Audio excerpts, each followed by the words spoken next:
ময়দা দিয়েই বানিয়ে নিলাম সুন্দর তালের পোয়া পিঠা। একটু নরম হয় কিন্তু খেতে ভারী মজা হয়। প্রথমে 2 চামচ পরিমাণ ময়দা নিয়েছিলাম, তারপরে তাতে তালের শাঁসগুলো ওই চামচ দিয়ে 2 চামচ নিয়েছি। তারপরে এখানে চিনি অ্যাড করে দিয়েছি। চিনি অ্যাড করে দেওয়ার পর সব কিছু একসাথে ভালোভাবে মিশিয়ে নিয়েছি। ভালোভাবে মিশিয়ে নেওয়ার পর একটু গরম পানি, যেটা আপনার হাতটা সহ্য করতে পারবে, সেটা নিয়ে এরকম হাত দিয়ে মাখায় নিয়েছি। অবশ্যই হাত দিয়ে মাখায় নেবেন, হাত দিয়ে মাখায় নিলে এটা ভালো হয়। এরকমভাবে অনেকক্ষণ ধরে যদি আপনারা 15-20 মিনিট ধরে মাখায় নেন তাহলে পিঠাটা খুব সুন্দর ফুটবে। আর যখন দেখবেন যে ব্যাটারটা এরকম হয়ে এসেছে তখন আপনাদের ব্যাটারটা রেডি করা। এবং কড়াইয়ে তেল দিয়েছিলাম, তেলটা খুব ভালোভাবে হিট করে নিয়ে অল্প আছে একটা পিঠা দিয়ে শুরু। এখন দেখা যাক আমার পিঠাগুলো কেমন হয়। মাশাআল্লাহ আস্তে আস্তে ফুলছে, আমি একটু করে তেল দিচ্ছি। ওয়াও, খুব সুন্দরভাবে ফুলে উঠছে পিঠাগুলো। চারপাশে একটু ছড়িয়ে গেছে। যদি এখানে যেহেতু তেলের পিঠাটা চালের আটায় করিনি,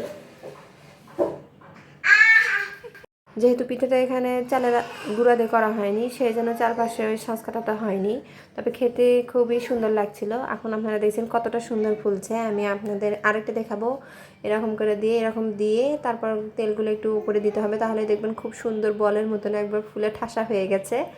দেখেন পিঠা ফোলা দেখে আমাকেই খুব সুন্দর লাগছিল, একদম ফুটবল হয়ে গেছে এক একটা। আমি ওটাতে চাপ দিচ্ছিলাম তবুও